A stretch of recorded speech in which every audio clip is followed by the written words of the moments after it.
ang bahay, si Fifth may inihanda para kay Kanoy. Yung mga turtles po kasi, nasa dagat po ako, tapos parang nakita ko po sila. Tapos nung nakita ko po sila, parang nilalabanan mo nila yung mga wings. Okay. Yung kahit po may mga shark, hindi po sila nalalaman.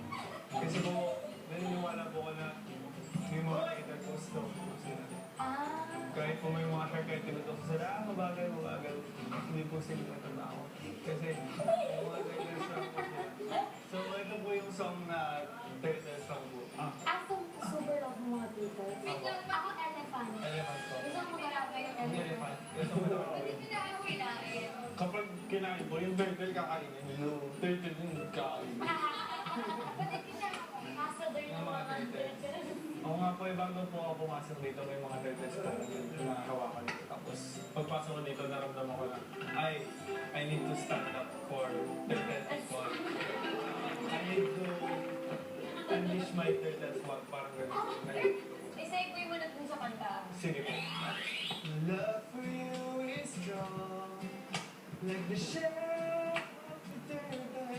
My love for you is elevated, like the neck of the turtle.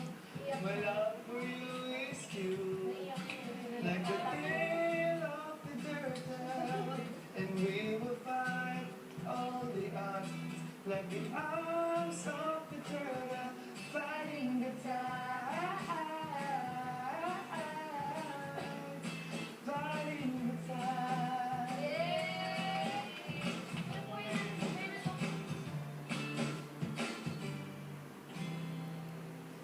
Ano yung masasabi mo sa mga teens about love? Yung girls naman, syempre, dumadating naman talaga yung time ng para sila. Don't judge things, diba? Ano ang gusto niya sa isang lalaki? Meron pa akong sorpresa. Wow! Wow! Ang sarap! Ako, pag-isilbihan na lang kita, nang bulis ka na. Oh? Meron akong ipapapanood sa'yo.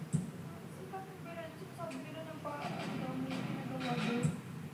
No comment. Pinatawag ko kayo dito para makapag-usap. Personal.